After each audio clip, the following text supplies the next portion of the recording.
What's up, y'all? Here we are. We're live. What's up, y'all?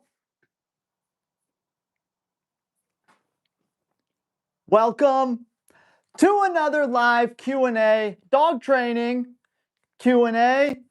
I'm your host, Andy Kruger, of course. Welcome back. Another Saturday morning. Another day of solving the world's dog training problems. At least that's what I tell myself. So let's get rocking here. We'll give people a few minutes to jump on. Let's see here, how we looking? How we looking? We're looking good. All right. What's up, y'all? Like I said, dog training Q&A. Ask me any dog training question, and I'll answer it right here, right now. What's up, guys? Coming in the chat. What's up? New video on my Patreon this week. The key to having a legit off-leash heel. I'll give you a little spoiler.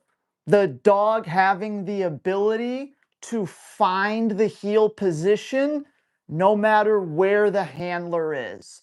To me, that's really the key to having a legit, finished off-leash heel. Not only can your dog go for a walk off-leash and stay right next to you, but at any moment, if you make a 90-degree turn to your left in place, the dog goes whoop and adjusts. You make a 180 to your right, whoop, the dog adjusts. You're standing 10 feet away at a weird angle to the dog. You say heel, they run to you. You're still as a statue, boom. They find that heel position. To me, that's really the key to having a legit, AKA finished, off-leash heel. So in my Patreon video, I use my boy George, Board and Train, to show you exactly what I mean. I really think it would help a lot of people, even just working on a heel command in general, on leash. Dog can find that position, flip turn, any angle. That's going to be the game changer. So that one's worth checking out. What do we got here? What's up, Rachel? Hit the like button, get through the algorithm. I swear I don't pay Rachel to say that. Thank you, Rachel. First name 3478 says, I have a 3-year-old Malinois, well trained, but leash reactive with other dogs. Off leash, if we're playing, he'll ignore them. Usually he gets reactive on leash, he goes mental, he forgets his training. So we're kicking it off with a leash reactivity question. Solid way to start. 3-year-old Malinois, thank you for including the age and the breed. That is helpful. Now let me just pick this apart for a second here, okay? Let's read between the lines. Okay, well-trained, but leash reactive. Someone might say, wait, but if they're well-trained, how in the world are they leash reactive? That doesn't make sense. I'm assuming you mean outside of another distraction being a dog on leash. Your dog has some training. Your dog has engagement, reward markers, heel, sit, down, stay. Maybe some tricks. Maybe you play with the dog a little bit. Maybe you feel like, yeah, training's going good. So I see what you mean there, hopefully. Usually he gets reactive on leash, he goes mental, he forgets his training. Not to split words here, but he doesn't forget his training. He doesn't have the ability to execute his training. Same thing, but just to be clear, there's a lot of ways we could tackle this question. The age and the training the dog has outside of that situation is the biggest factor. You know, if the dog was 6 months old and had 0 training, my advice would be much different than in this case. Let me ask you this question. how often, if ever, but how often are you doing a training session on leash with another dog where you totally control all the variables? I'm guessing the answer is never. This is how I tackle this, guys. You take your dog out and about to the park for a walk, they're on leash, they go ballistic anytime they see another dog. Check. Got it. That's going to be the Super Bowl for that dog. That's going to be the final test, the final exam before they graduate. That's the big show. I'm not touching the big show with a 10-foot pole until I have achieved excellence around one specific dog in one specific environment over and over again. So here's how I'd handle it. Now, I'm a professional dog trainer. I have access to many dogs all the time. I realize that, but here's how I would do it. This dog would come in for a board and train. I'd go, okay, check. I'd get some basic training on the dog, which it sounds like you already have, outside of a distraction. Then I'd pick one dog. In my perfect world, it's a little bit older of a dog. It's a neutral dog. It's a dog that isn't play crazy, other dog crazy. It's just a normal dog. And I'm going to have that dog on leash with somebody holding the leash, hanging out in a chair, standing up, chilling over there. Now I'm going to bring out my 3-year-old Malinois. Okay. My dog's going to be hungry. My dog's going to be well rested, ready to go. We're going to come into the yard, the training area. He's going to see the dog. Da, da, da, da, da. If I can't achieve engagement, basic behaviors, whatever I want to do, with that dog 20 feet away doing nothing, and I run this session back 3 times a day, several days in a row, I'm not moving on. You got to control the variables. You got to control the environment. If you don't have control over the environment and the other dogs in it, you're testing your dog, and your dog's consistently failing the tests. So you got to go back to the drawing board. You got to say, this is scenario based. I want to create one scenario in this one spot in my yard with this one dog where I can get my dog nice and neutral on leash over and over and over again. Then I'm going to up the difficulty level. Then I'm going to up the difficulty level until I can say, I'm confident testing my dog a little bit. But that's how you got to look at this. That's the final test. The dog fails it pretty much every time. So if you just keep putting the dog in that situation, you're going to keep getting failures. I could spend more time on that, but we got to get through the questions a little bit. I actually just did a phone consultation with somebody, almost the same thing, reactive dog on leash, etc. Did all the training for years. Nothing's worked, still reactive. Once you've done everything on the front end that you should do with training and exposure and neutrality, there's just going to come a time where the dog needs to be punished. And how you do that is a little different with every dog, but they just need to be punished for it. You say, well, I have punished them. Maybe not to the dog you haven't punished them. Last thing on this. Think about an invisible fence. It's punishment. That's what it is, straight up. It's positive punishment. End of story. Well, it's got a little noise that warns the dog, and then there's a vibrate. It punishes the dog. You cross this line, your ass is getting lit up. It's gonna suck. You ain't gonna like it. You ain't gonna want to do that again. The electrified wire for cattle or horses, it's as old as time. It's an invisible fence. Most of the time you talk to people that use them, it works like that. Hey, after a day or two, my dog got it. He don't even need the collar anymore. because it's a straight up punishment. Depending on the level of the fence, it's pretty severe, and your dog remembers that.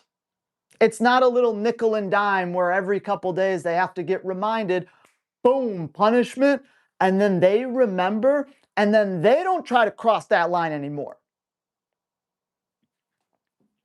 So at some point with your leash reactivity, after you've done everything right on the front end, if it's still there, the dog needs to be punished, and an effective punishment means that the dog remembers it and they don't really try it again. Similar to an invisible fence. Hope that helps a little bit. 4-month-old Malinois, second Malinois I've owned, got him at 8 weeks. Breeder has exposed him to scent. Thinking about French rings, so anything you can give me to explore? Great question here. I actually talk about this all the time. You got a 4-month-old Malinois. Whether you, especially with a Malinois, whether you plan on actually stepping on a competition field or not, drawing inspiration from dog sports is going to make you a great trainer. So even if, take French ring, for example, the dog sport, my specialty, you look at a sport like French ring, maybe you'll compete, maybe you won't, but if you were to compete, what does that entry level look like? What would your dog have to be able to do in order to pass that entry level brevet in French ring? Here's what your dog's got to do. And a lot of dogs do brevet when they're about 1 year old at the earliest. So by 1, to the French ring standard, to the French ring rules, you have a heel on leash, you have a heel with muzzle, you have an absence of handler, and you have a food refusal. That's the obedience. And then there's 2 bite work exercises. Don't even worry about that. That's the obedience. So if I have a 4-month-old Malinois, whether I'm going to compete with them or not, I think French ring is sweet. I want to draw some inspiration from that. I want my dog to be able to perform a heel on leash in a way that would get me 10 out of 10 points in a French ring trial. I want my dog to heel with the muzzle on in a way that would get me 10 out of 10 points in a French ring trial. I want to do an absence of handler, aka I put my dog in a downstay, I go out of sight for a minute, and then I come back. They stay there the whole time. I want to train, train a downstay out of sight, got it. I want to train it in a way where I could pass in a French ring competition. And the reason that's important, it's going to make you a way better handler, and it's going to make you actually understand the exercise of leaving your dog out of sight and what all that entails. Nothing's left up to interpretation. It's black and white rules that every single dog has to come out and do it the exact same way. So especially to my Patreon crew, patreon.com/Andy Kruger, I'm on there all the time. I went on this big thing. I'm telling people, pick an exercise from a dog sport. It could be IGP, it could be French ring, it could be PSA. Pick one obedience exercise. Master it with your dog. Train it. Do it in a way that would get you full points being judged on a field by a French ring judge. And I think to the Patreon crew, I took one of the retrieves. But it could be any obedience exercise. Train it like you're competing. And that makes all the difference in the world. Loving your vids, Andy. Thank you. Here's Ashley, OG Patreon member. Ashley's always coming in making sure I got some questions, so I'm not sitting here looking like an idiot with no questions. Thank you, Ashley. Ashley's dog, Lincoln, adult German Shepherd, male. I have Lincoln's 8-month-old niece back in training. She was here at 5 months old. Some mild excitement-based leash reactivity came back with the owners, but is now back to neutral. She hasn't had any free play since being here last time, 3 months ago, and none during this stay. With access to a very stable dog like Lincoln and a solid Pyrenees, how do you decide if and when to reintroduce controlled off-leash time? Great question, Ashley. Let me sum it up here. Okay. Ashley trained a little German Shepherd when they were 5 months old. Now they're back 3 months later. And during that 3 months, the owners had this dog. Some leash reactivity came up. Story as old as time. Ashley gets the dog back, cuts off all that interaction with other dogs that I assume the dog's been having, tightens the training back up, and now she's saying, when can I let Fluffy off-leash play with other dogs? This is totally a balance, and it's going to be a balance minimum for the next couple of years, but more likely throughout the dog's whole life. Especially a German Shepherd, probably living as a pet dog. This is a balancing act, and we got to keep this balanced long term. So when you're working on the reactivity thing it's a thing here, but when you're working on a dog on leash being neutral to other dogs in the area, okay, when you're working on that, allowing that dog to run around and play with them is poison to your neutrality training at first. Because playing with other dogs is the ultimate reward. It's the ultimate high for a lot of dogs, especially puppies. So I'm going to work on some neutrality, but, on the same day, I'm going to let her run around for hours and be crazy with the other dogs. That doesn't really bode well together. So what Ashley did, we cut off all that running around time with other dogs. We got to lock back in. We got to go back into boot camp. We got to get you tight and right. Dog's tight and right. Dog's neutral again. Dog doesn't care. When should you reintroduce? You should reintroduce it now. It is totally, and I know the dog has good training, it's totally reasonable to expect a normal dog to be able to run around and play with other dogs off leash, but then be able to come with me on leash and be neutral to those same dogs. So if you have both, loves other dogs, loves to play with them, great, done. Neutrality on leash around dogs, great, done. Now it's a balancing act. Now you let her go play for a little bit, you do your neutrality session. Probably 2 to 3 neutrality sessions versus every 1 play session. But here's where reading the dog is key.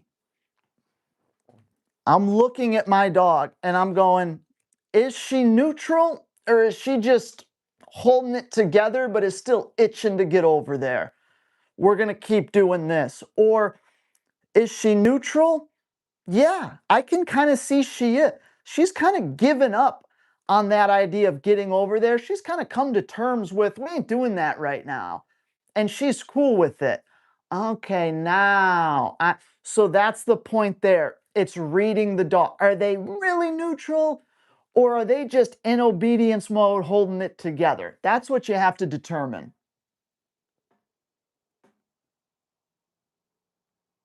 Andy Kruger live. What's better than a little Andy Kruger live? A lot of things, but forget about those for now. Totally forget about this is the best.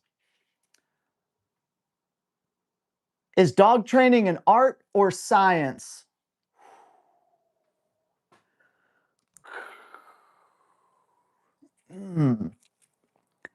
It's both. Dog trainer answer, it depends. It's both an art and a science. I lean a little more towards the art side, but it's definitely both.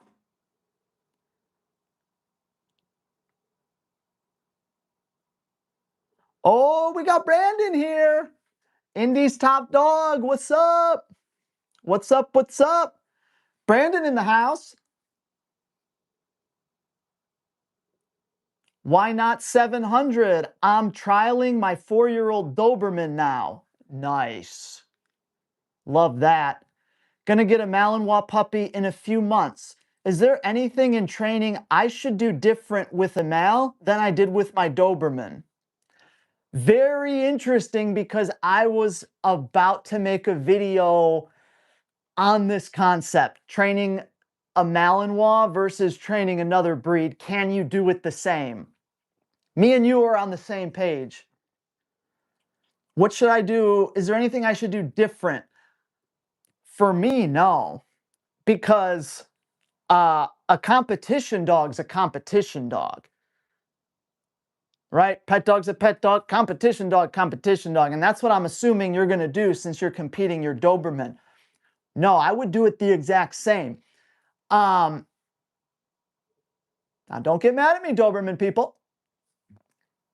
Just generally speaking,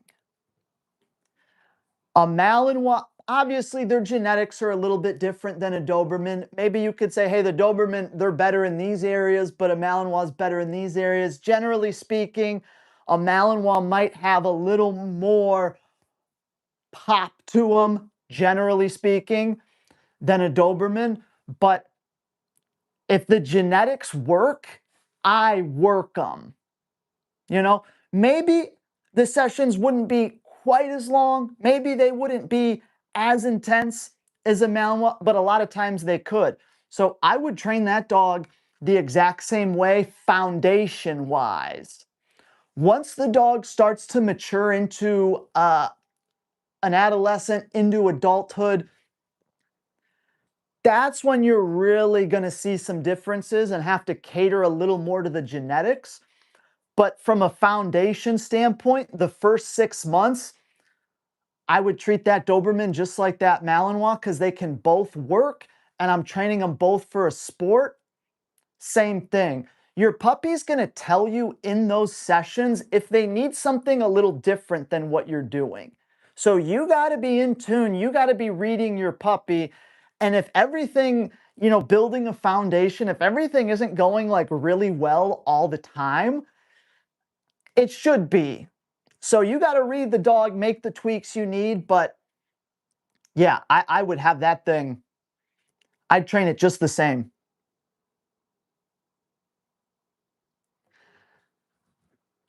Thank you. I've been using your techniques and tips. I have a 6-year-old Malinois, but we're starting the heel and recall again. But I have a challenge doing the front command. He used to stop half a meter. Can you give me some tips to work on the front command? Yes, absolutely. So the front command, just how it sounds, the dog comes and sits directly in front of you. Sit front. Now what Harold, I think, what Harold's saying is his dog does a sit front, but the dog's right there. There's several feet between the dog and him. How do we make it tight? You do it seated, just like I am now. You do it seated, you have your lure with food, and you can't see it now, but you come to the edge of your chair. And not to be weird, but you come to the end of your chair and your legs kind of do this, and it gives the dog a place to go, a target, so to speak. So you're sitting down, you're at the edge of your chair, you have your legs opened up a little bit, and you have a little V, and the dog is going to come in, and you want him sitting in between your legs. That's going to give him a target. That's going to make him tight. And I'm taking that food. I lure like this. You can go right hand or left hand. But my palm's facing out. So I lure my dog in, and I can get that sit. And I'm feeding him like right here. I'm sitting down. I'm feeding him right here. His head's straight up in the air and he's pushing in here. And I'm feeding and I'm feeding. If he's weird about it at first, don't even worry about the sit. Just get him coming in and touching right in between your legs. Ideally, his chest is making contact with, this is a kid's show. And you're just here and you teach this dog, I love this game of he's sitting down, I run to him, I press up against him, and I eat right here. And then you can start working your sit and so on and so on. And I could go on about how to ultimately transition that to you just standing straight up and the dog coming in. But instead of going down the rabbit hole, master the first step, which is the lure seated, just like that. That should help.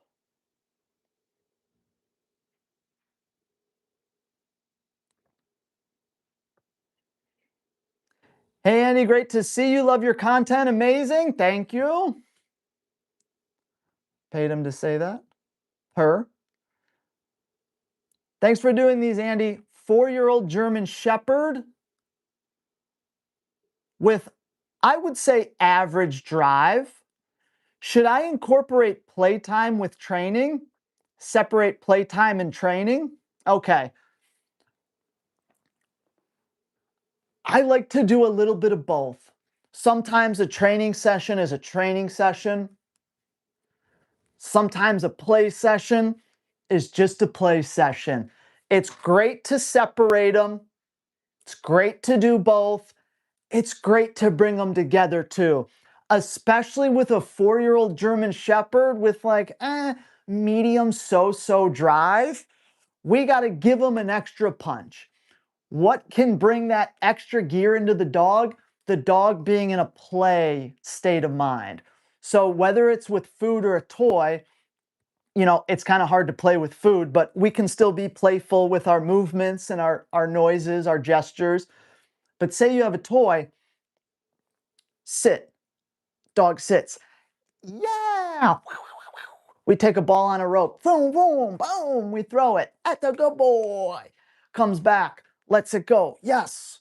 Play with the dog. Lets it go. Down, stay. Yes.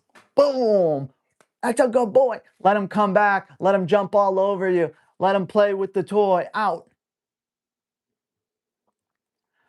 When you merge play and obedience, if your play drive is going down, you're doing it wrong. You're putting too much control too soon. A dog really has to love a game in order for you to put a bunch of rules on the game. If the dog isn't just loving the game, the more rules you put on it, the more it's going to discourage them. So I relate this to teaching a little kid how to play baseball. Okay? They're 5 years old, for God's sakes. We just want them to have a good time, but we want to play baseball a little bit. You get your tee, you get your ball, you show them, okay, hit the ball. Boom, they swing. Hey, they hit the tee, they miss, the ball falls down. Hey, great swing, buddy. Great swing. Let's try it again. Oh my God, you hit it. Yeah. If you introduce that game and you go, no, you got to stand like this. Well, no, your hands are wrong. Hey, you got to keep your elbow up. Oh, no, you swung that wrong. See how you missed? Look, here's how you got. How to make a kid hate baseball 101 in a few minutes. That's how it is. Now, when they get cooking, their favorite thing is to go out and hit the ball. Now you can make one little tweak. You can make one little rule. Hey, make sure, don't move that foot. See how you're moving? Keep that foot. Okay, go ahead. Yeah, great job. And your dog's the same way. When you're introducing obedience to your play, you're introducing rules. And they can easily be overwhelmed with the criteria, which diminishes their enthusiasm for the activity. So just how it sit, yeah, that's my buddy. He's 4, Andy. He's been able to sit for 4 years. Sit, yeah. Sit, stay. Yeah. Sit, yeah. You get the idea. So you got to build it up a little bit over time.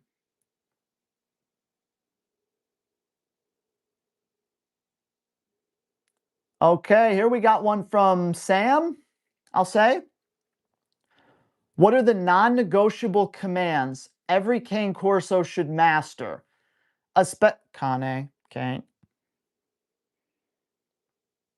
Especially given their size and strength. Great question. Non-negotiable basic commands for a corso. Heel. I wouldn't even entertain living in a world with a corso that didn't have a finished, picture perfect, off leash heel. That's number one. Number two, recall. It's a corso. We don't want anybody dead. Come, pew, no matter what. On leash, off leash, at home, out and about. Come, phew, I'm chasing something. Come, abort, eject. Phew. Recall, totally non-negotiable for me, for every dog, but especially the Corso. You don't want to go to jail for manslaughter. And then third, I would say climb command, place, in the house, go to your bed, stay there, zip it, chill out, don't get off, hour or two minimum. That's the standard every day in my house. Serves two purposes. My dog isn't just running around the house all day. I'm having to manage them every 2 seconds. It's exhausting, but especially for a Corso, this is going to tell them who's in charge in the house. We like your presence. You're protective. You're scary. We love that about you. But don't get it twisted, big boy. This is my house, and I make the rules in this house. And the way you convey that, especially to a strong breed like a Corso, is that place command. They know who's in charge. Place. They're trained. You require it. You require excellence with it.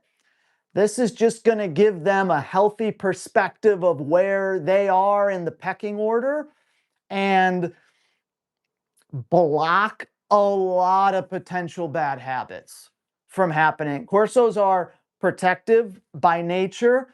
By protective, I probably mean weary of strangers by nature. So if you have people coming over to your house, this trait can become a big problem. They're trying to kill your best friend that comes over every day. So the place command does a lot, but that's a total non-negotiable for me. Heel, recall, and place. And of course, I'd want a nice sit stay and a nice down stay. I'd want a nice game of tug. But basic obedience, those are the non-negotiables. And for a typical Corso, play-wise, something non-negotiable for me would be a game of tug. I mean, we got to satisfy the dog's genetics.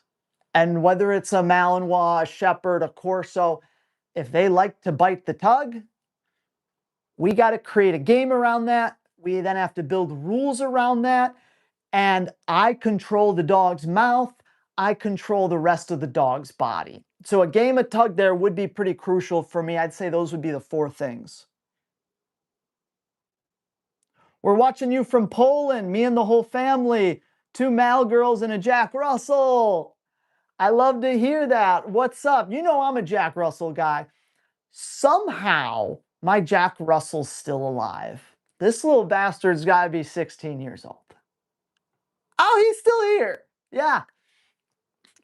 For some reason, the Jack Russells and the Malinois, I've always found they go hand in hand. That says a lot about the Jack Russell, but my Jack Russell's been with all the Malinois I've had, and he thinks he is one at this point. And if his interest in play decreases after a few minutes, do I try to work to increase that or just be happy with what I have? Yeah, this is going back to the merging the play and obedience. No, you gotta, if you see the dog's interest is decreasing when you're introducing obedience with play, No, don't just settle with that. Keep the drive as high as you possibly can. You got to fix something. You got to change the way you're doing something. You have to persuade the dog. No, keep being interested. Think about this, guys. This is, trust me, this makes sense.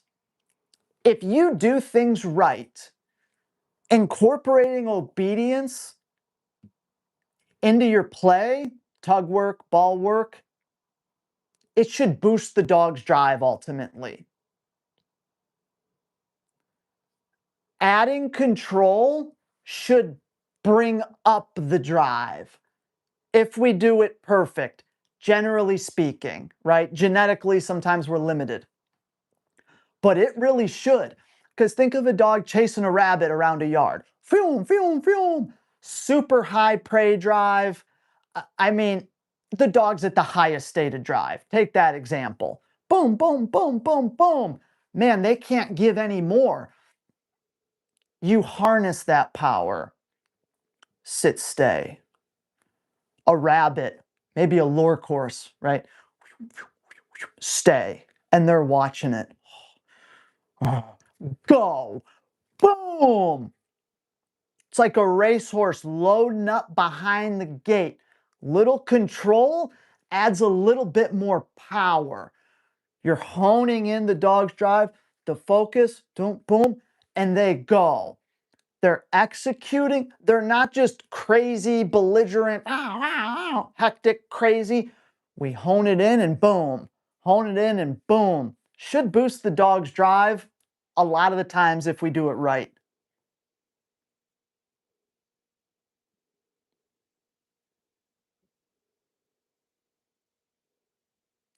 Please explain why Jack Russell is ruling 2 males. Just kidding, we all know the character.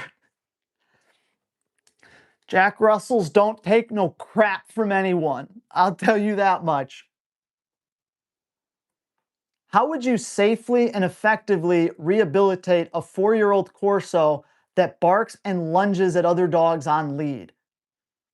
What would be your step-by-step structure to build a calm, neutral behavior on a walk? Holy moly! You're putting me to work today, huh? Putting Andy to work a little bit on this question. Jeez, old Pete's. Got a 4-year-old Corso that's reactive and aggressive on leash. Oh my God. Oh, oh. And the reason that's my reaction, because I know what's going to be involved in that. I've said this on a bunch of other live streams. I'm not even a Corso guy, but I've said Corso's a different animal. That dog is just different than most other breeds. And oh, man, you're screwed. I'm just kidding. Man, that's going to be super, super, super difficult.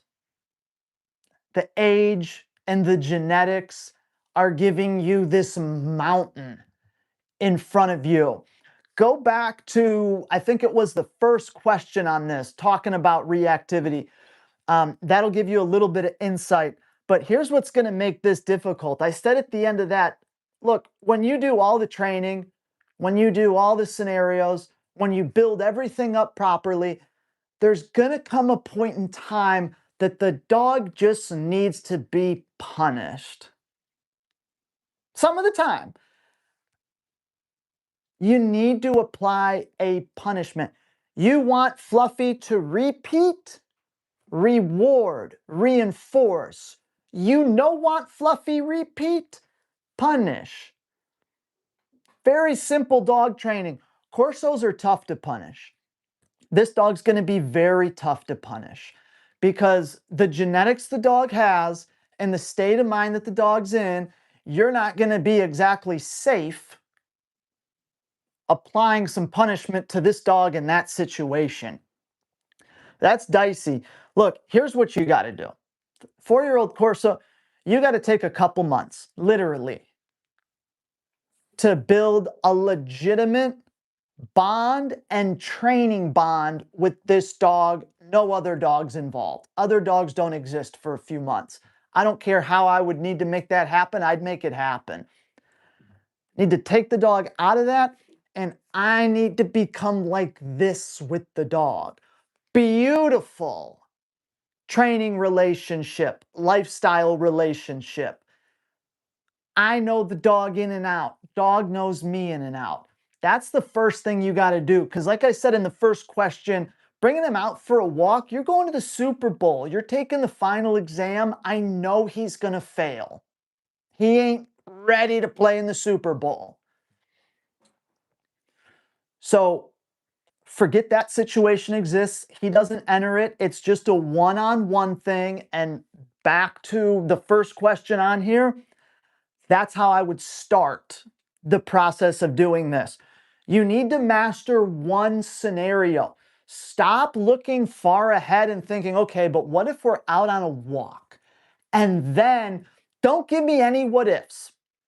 You need to master one single repeating predictable scenario with that dog and with another dog, just like I explained in the first question. You have to master that. If I haven't mastered that in an environment that I totally control and can put on repeat, he ain't going anywhere. That's how I would start that.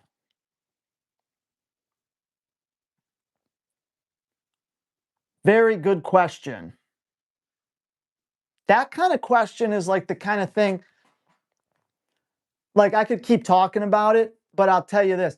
I'm not trying to sell you on Patreon. Don't sign up for Patreon. I'm not trying to sell you on it, but what I do there is like this times 100. So you go different tiers, but you give me that question, okay?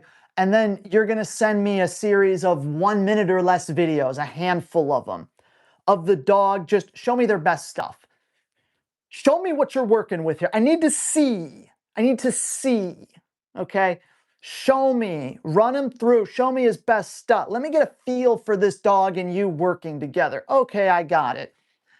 Now we're going to have an in-depth conversation on the phone about the environment you have, what access to other dogs you have, and we are going to curate a custom scenario that the dog has to master before we go on to anything else. I'm going to give you all the instruction. Before you step into that scenario with the dog, you're going to set up a tripod in your camera. This don't need to be longer than 5 minutes. You're going to do everything I told you. You're going to turn off the camera. You're going to send it to me via WhatsApp. I'm going to watch that session. And then I'm going to send you several voice notes breaking down every minute of that set. Okay, see here, he did this, he did that. And then once I break that down, we're going to talk again and we're going to formulate the next game plan for the next time we do this. That's how the real step-by-step is going to happen. In reference to that question, I could give you general outlines, and I think I do, but I need to see. Picture you're a musician, you're working on a song. You go, this song just ain't working right for me. You go to your friend who's a great musician. You go, this song ain't work. And you tell him all about the song. You tell him where you're stuck. You tell him the changes, the progression. You tell him all about the song. He's got to hear the song. You can tell him all about it. He's got to hear the song. And dog training is similar to where I can tell you everything. I got to see the dog, though. I got to see the dog.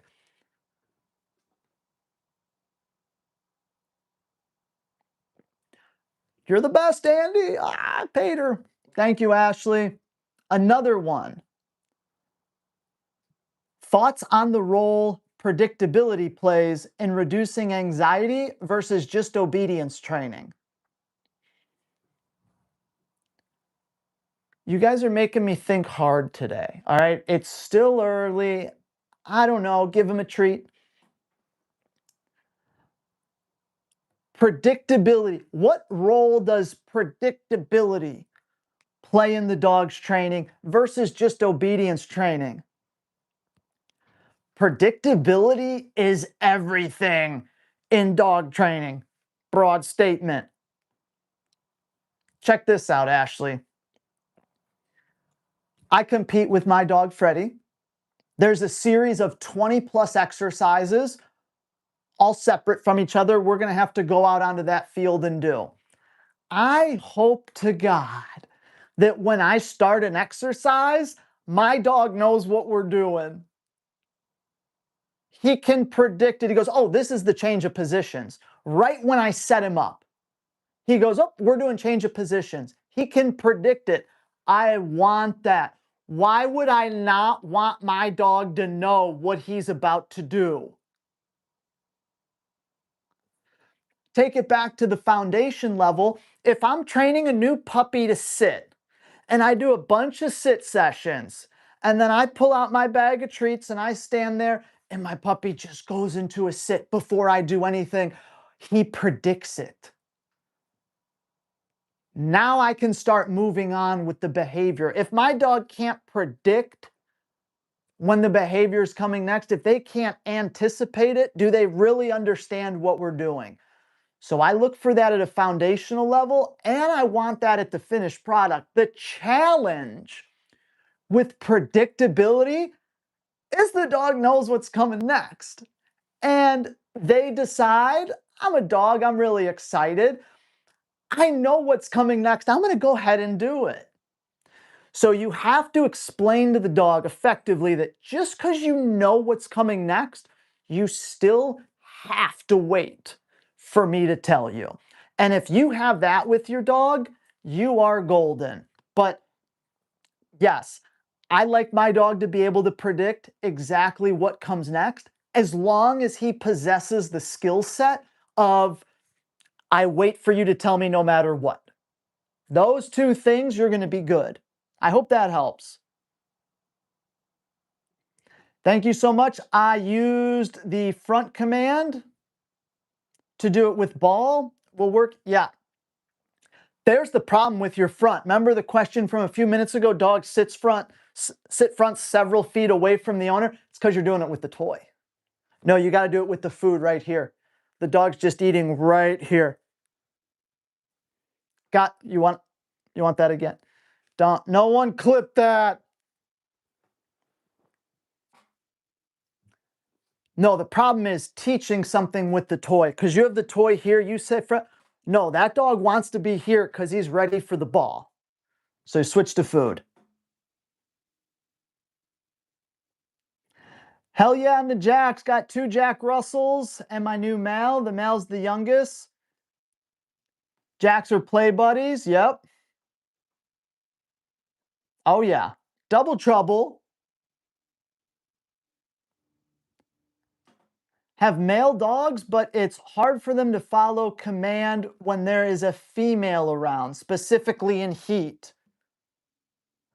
I've tried using it as a distraction during some training, but I always fail.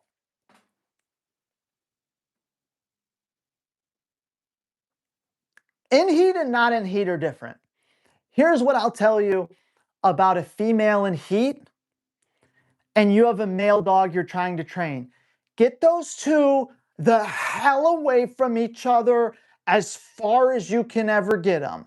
Don't touch. You ain't gonna do it. You ain't doing it. Female dog in heat makes male dog stupid. That is scientific data, okay? Check the reports. I'll put a link nowhere. Female in heat make a male dog stupid. I don't care how good the dog is. I don't care how good the training is. I don't care how perfect you do everything. It ain't happening. Don't do it. Trust me. Don't do it. Now, a female not in heat, that's a completely different story. That's a completely different story.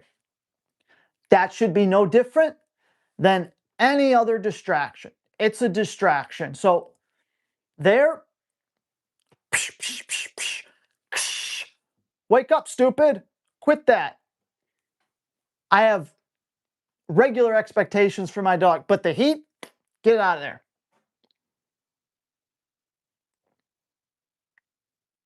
By the way, I watch from the Philippines.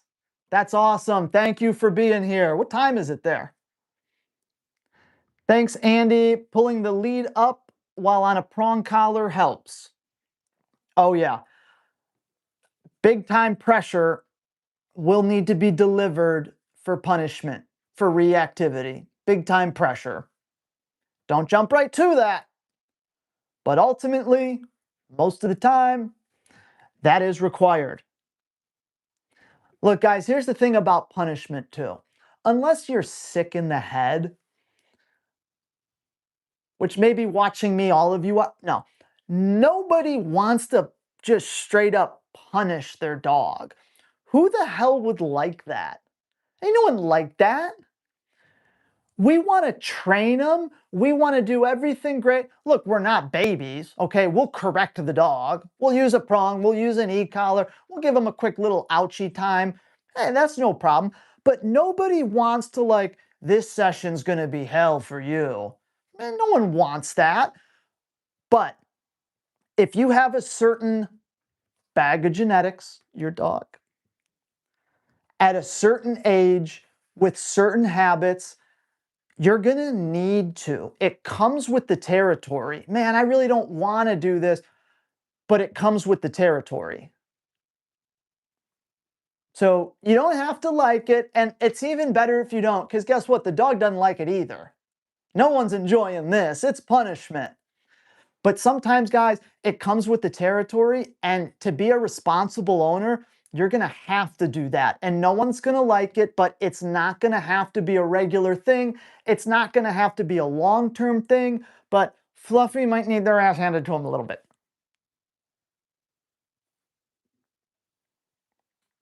Yeah. Probably shouldn't have said that. It's true.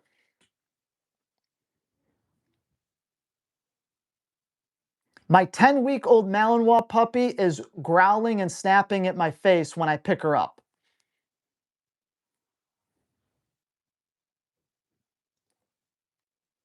Not ideal. So far has only happened when she has been tired. What would be the best way to correct this?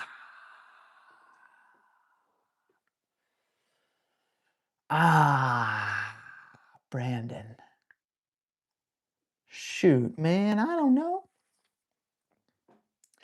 The reason I hesitate here is because there are some answers for this, but it's one of those scenarios where giving a piece of general information can be challenging and maybe even dangerous.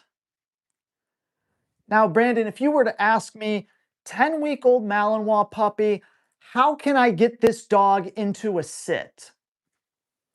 With no reservations whatsoever, with no further information required, I could tell you exactly how to get this dog in a sit in 2 seconds.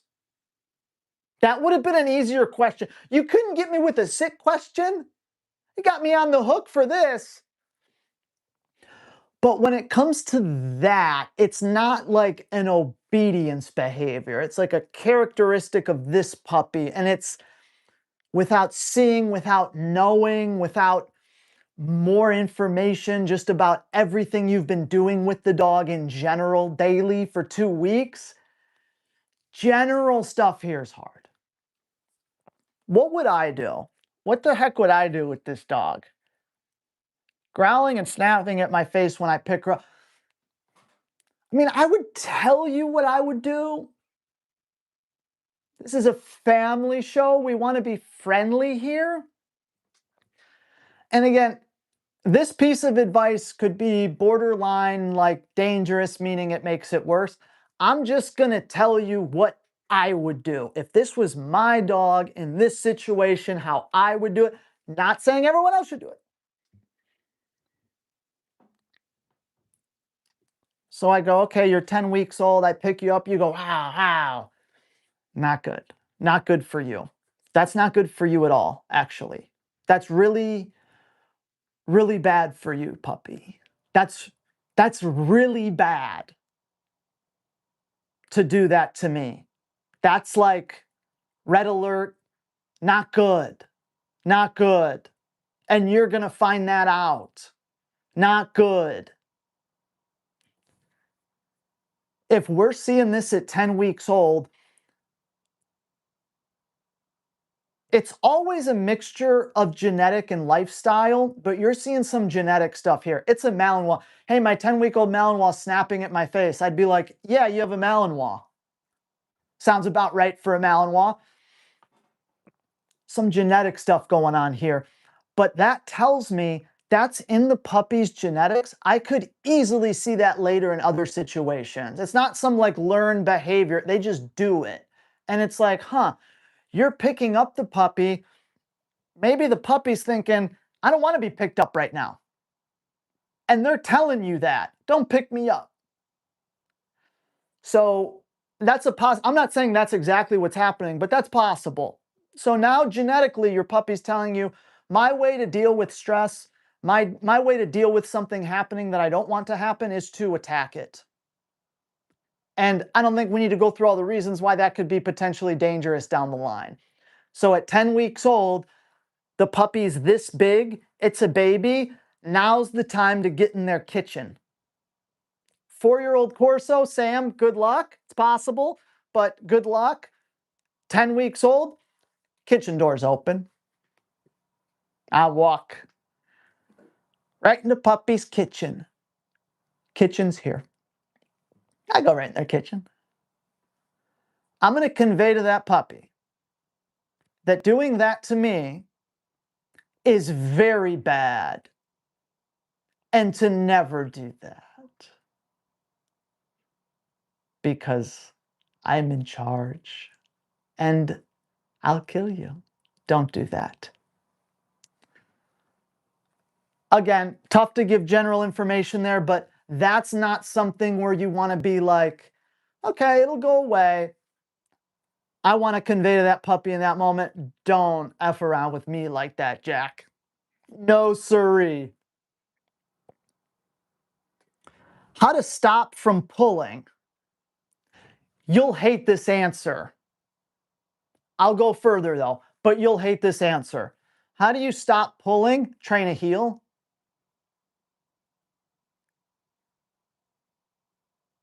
Train a heel.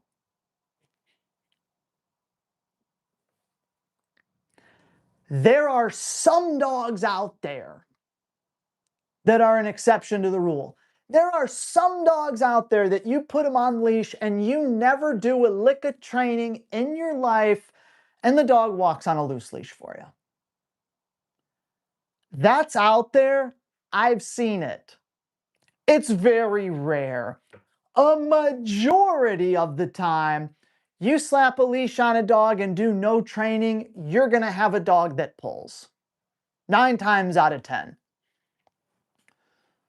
So I bring that up because, yeah, that's what dogs are going to do when you restrain them. They're going to pull. Blah, blah, blah. How do you stop from pulling? You teach them a heel command. You want to learn how to train a heel command? Get you 25 bucks. Sign up for my Patreon. It's probably 30 healing videos on there. I bet you'll find a couple that help you out. A dog that pulls usually does not understand how to yield. Your dog needs to learn how to yield to a leash. Your dog needs to understand the leash. Communication from the leash. It's better than words. Your dog needs to understand leash pressure in and out, negative reinforcement. You need to put a nice heel command on your dog. It's really that simple.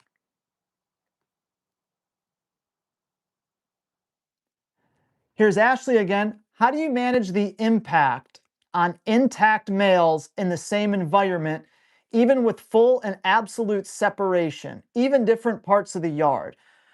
Well, what's going on with them, Ashley?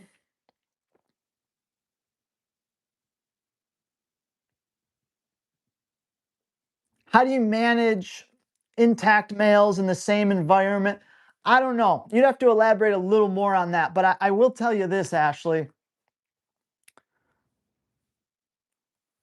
There's plenty of cases of intact males just ain't getting along and they're just not going to get along. That's the way it is. There can be a couple people that they ain't gonna get along no matter what. It ain't gonna happen. We all probably know someone like that. Sometimes it just ain't gonna happen. There's also plenty of cases of you put two intact males together and they're just perfectly fine. They're best friends all the time. No problem. No intervention needed, nothing. They're just cool. There's plenty of cases of both. But I was actually thinking about something similar earlier because I've gotten a few questions about dog on dog. Ideally, it's just up to the dogs. Here's the thing with dogs, okay? You can incorporate training, you can cross all your T's, dot all your I's, and make sure they get along great. If you have two dogs, whether they're intact males, female, whatever, if you need like heavy intervention on all of their interactions, maybe they just shouldn't be interacting. It's a tough pill to swallow for an owner that has a dog and then gets a new dog and they just don't get along. They're like, wait a minute, what? No way. I can't separate them forever. That's not why I got them. Dog on dog is just kind of up to the dogs. Again, there's a lot of things we can do to facilitate good stuff and to help and to overcome, but all that stuff is great to do and smart to do. But if after a while you still need to be watching everything and managing everything carefully, should the dog even be in that situation? Ashley said the first part of the question didn't load. She's on a horse right now. Okay, well, that's understandable. But still, maybe the answer helps a little bit. I was on Patreon. It really helped. We'll sign up again. Thank you, Sam. Probably a lot of cool stuff that's happened since you've been gone. Is the video chat option available on the $25 tier? No, it's the $75 tier. Just to give you guys some Patreon pricing, you can join for free. You can join for $5 a month. It'll give you some videos, but if you want all the videos, it's $25 a month. If you want all the videos and that one-on-one chat with me that I was talking about, that's the $75 per month, which to some may sound like, whoa, that's expensive. But if you look at it from like, if you don't do that, you would hire a dog trainer. It's a small fraction of the cost. And you're not having to weed out a bunch of silly trainers in your area, probably. The average dog trainer for a one-on-one lesson could charge anywhere from $150 to $200 for $250 for an hour of their time. $150 to $250. That's about average for a good, experienced dog trainer. So if you look at it that way, you go, oh, wow, that's a fraction of the cost. It's only worth the money if you really use it. Patreon's only worth, you gotta use it. You gotta watch the videos. If you're on the 75 tier, you gotta hit me up. I give you my WhatsApp contact info and you're sending me stuff and we're hitting it. So if you use it, it does work, and I think it's better than getting the typical trainer. Just my opinion.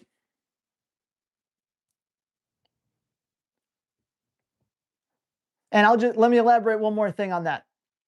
If you're not on Patreon, just somebody out of the blue, and you contact me and you say, Andy, I want to get on a phone call with you.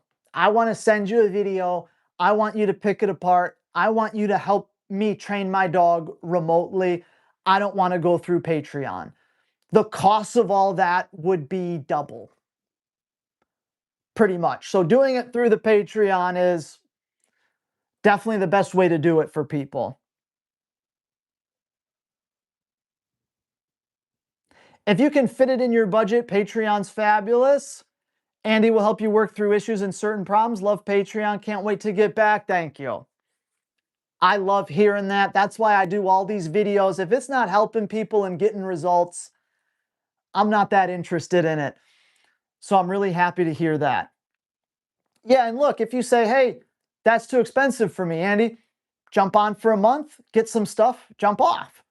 Jump back on in a couple months, get some stuff that month, jump off. You don't have to sign up for a year or anything.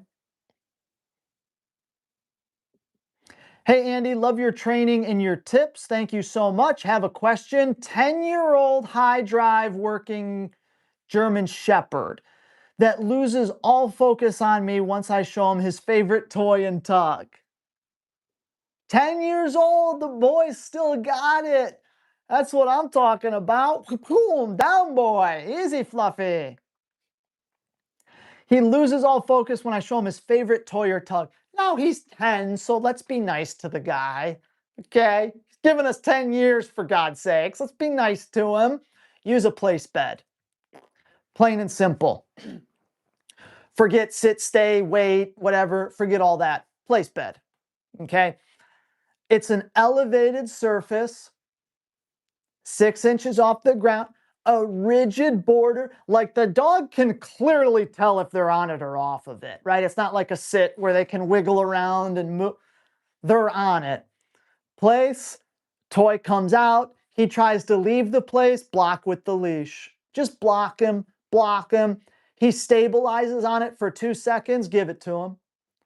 Pull him off, play with him, out him, put him back on, hold it, manage with the leash, block, block, block. Stable, yes.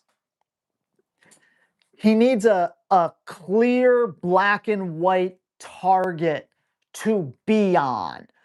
This is the beginning of discipline, right? Even with the average dog, my climb command, aka my place command, if they can't do that, they're sitting down are probably going to suck. It's the most basic command, the most basic form of discipline. It's one step above the crate. It's really easy to understand for all dogs. So if they can't do it there, probably not going to be good other places. You're welcome for the info. Thank you, thank you. You're welcome. Face biting puppy, 100% on the answer. Yeah, it's going to be...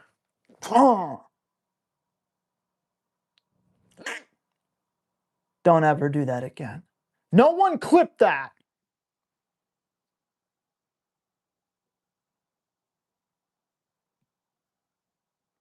Original question from Ashley. When working a female in heat who still shows full drive, do you make any adjustments specifically in play or keep that consistent? Ashley, you want me to be honest with you? No, Andy, I want you to lie. I personally don't work females in heat. Now, Ashley, you know from experience, because a good friend of Ashley's sent her female German Shepherd here years ago, and then right in the board and train, the dog went into heat. And normally I'd say, come pick up your dog, and then come drop the dog back off when they're out of heat. But Ashley's friend drove probably, what was it, 8-10 hours, something like that. So that wasn't like really a great option. Maybe she was on vacation too. I had to keep the dog. We got through it. You can still train a dog in heat. It's not impossible. It's not like with the male. It's possible. But if it's up to me, I don't mess with it at all unless I have to. I don't want to go into all the reasons why the dog is not quite themselves. You can probably put that together, but if you have a female in heat and you still want to train them, I just take it nice and easy.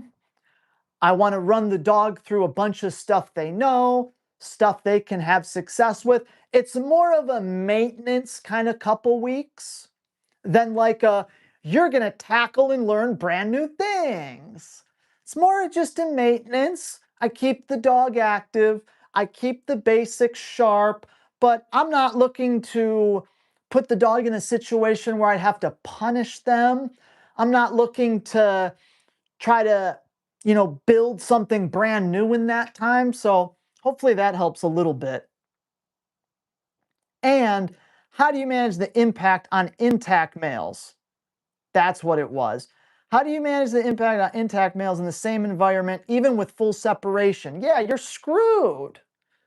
Oh my God. I don't want them anywhere near each other. Your male's going to go totally stupid. I don't want them anywhere near each other. The farther away, the better, but it's still not ideal. But it happens. The further, the better. And if you're like, okay, the next couple weeks, this female's in heat, my male dog, they're either going to be far, far and away, or I'm going to be understanding that they're kind of going through something right now. And again, I'm not going to try to build something brand new, add a bunch of punishment to a problem. I just want to manage that until it's over. All right, let's do one more. Do you have a preference as to if or when to get a dog neutered? Yes. Personal preferences, I don't do it. With any of my dogs, don't spay, I don't neuter. That's my preference. I don't think I need to go into all the reasons why that's beneficial to the dogs. You could look that up. There's a laundry list of reasons why that's probably best. If there's a health condition, if there is obviously a cancer, if there is a mass, yeah, sometimes you got to do what you got to do. But if it's a happy, healthy dog, I ain't touching them. I'll tell you the reason why spay and neutering is pushed really hard. No one get me in trouble here. I'm just kidding. I don't care. Think about it from a vet standpoint. Every one of your clients that ever comes through the door, whether it's a dog or a cat, I mean, most of the time they get spayed or neutered. And if you look at prices recently, the prices for that are crazy compared to what they used to be 10, 15 years ago. It's a very good business. It's very easy to do. It's a very big part of business. Okay. Are there benefits to it? To the dog, biologically, physiologically, mentally? No. All the advantages are, and not for me, but the advantages are there are like daycares and boarding places that won't take intact dogs. Your dog's intact, it's going to be tougher to take them to the dog park. It's going to be tougher. And it's like, I don't do any of that, so I definitely don't care about any of that. You do have to be more of a responsible dog owner, though. If your dog is intact, you have to be more responsible, okay? You can't be letting your male dog outside and then come back later and go, hey, they're gone. And then, oh, they escaped into the neighbor's yard and impregnated that female in heat over there. It's a beagle. I have a Malinois. I don't know how that works, but you get what I'm saying.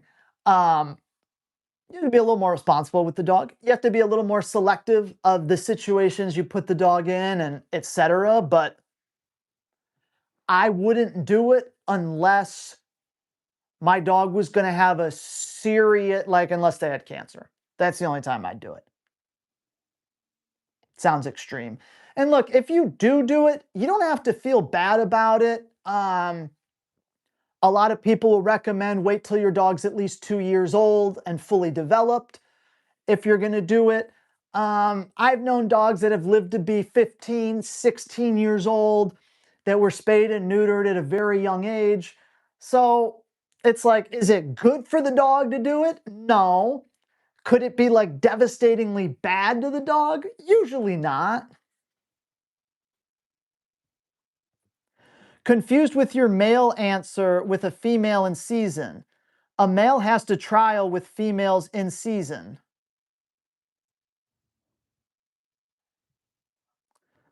No, they don't. No. If you're at a dog competition and there's a female in heat competing in that competition, no matter what level they're in, they have to go last after every dog has gone. I can say that for sure in French ring. I don't know if I've ever come across that or at least remember it in another dog sport, but I know for sure with French ring, if there's a female in heat, she ain't touching the field until all the other dogs are done. And the reason is because, like, it's just not fair. That's my opinion. It's just like, oh man, it's a dog shows up in heat and I'm like, oh my God, dude, that's like the worst thing for my dog. My dog's gonna be so stupid. And you've seen my dog, Why Not 700. You've seen Freddie, and we're getting ready to go do our ring 3. I have a pretty good feeling about it. All his other competitions, if you look at the scores, they say it all. He's a pretty good dog. He has pretty good training. I don't think it's like a training issue with him, but look, take my dog Jasper, for example. He's still kicking.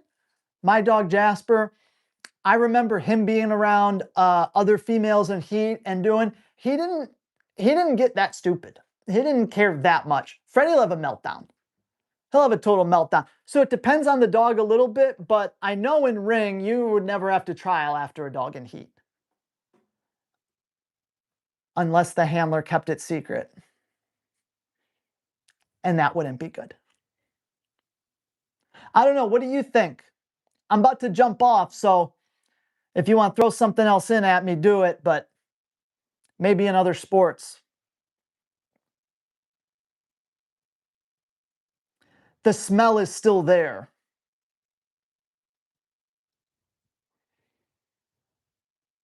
Yeah, you mean like I'm picturing the dog is like in their vehicle in the parking lot. I mean, yeah, the smell's there, but I mean, I think it's here's what I'm talking about. Like, yeah, the smell's there.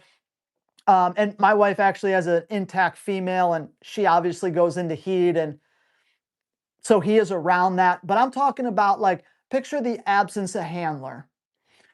You put your dog in a downstay in the box, you walk behind the blind. Well, a female in heat has just been laying in that box. You go pick the dog up, take the dog away. Now Freddie has to come out. He has to downstay in the box that the female in heat was in. You expect a male dog to just be like this and not smell it at all? Yeah, the smell is still there, but it's not like on the field. I don't know. Look, why not? Here's my opinion. If you have a female in heat and you show up to a trial, I'm gonna be pissed. I'm gonna be super pissed. But Andy, if you're a good trainer, if you do that, I mean, you're talking about a biological, just genetic. Man, it's not something I want to contend with. I'll contend with any distraction, but that I'm going to be like, man, I've seen the best trained dogs in the world, at least in ring, the best in the world that puts up the best scores against the best decoys. Female and he comes out, they're different. They're just different. So you could go one of two ways. You could say, you know what, screw that. I'm going to proof my dog to be able to work no matter what. Heat included. I don't care. We're going to build it up incrementally. We're going to make it happen. Or you could do the other thing where you go, yeah, I'm not really going to touch that. It's worked for me so far. I don't know. Tell me what you think. Joining Patreon for some personal time with you, Andy. See you soon. Thank you. I appreciate that. Hit me in the messages on there. All right, y'all. That was a good one. You guys came ready this morning. Hope you guys have a great weekend. We're going to shut her down here. Got some training to do outside. I actually think I'm going to do try to shoot a new YouTube video and then a new Patreon video as well. A little bit of heel command stuff that I definitely think you guys are going to like. Yep. Why not? Yeah, I'm with you. Look, I get it. They should be able to do it, but my dog's also stupid. So you got to work with what you got. Anyways, y'all, Happy training. We'll see you next Saturday. Keep your eyes peeled on YouTube this week for a new video. And if you want to join the club, patreon.com/Andy Kruger. Get on there. I'll get you all hooked up. Till next time, y'all. Happy training. Don't screw your dog up. No pressure.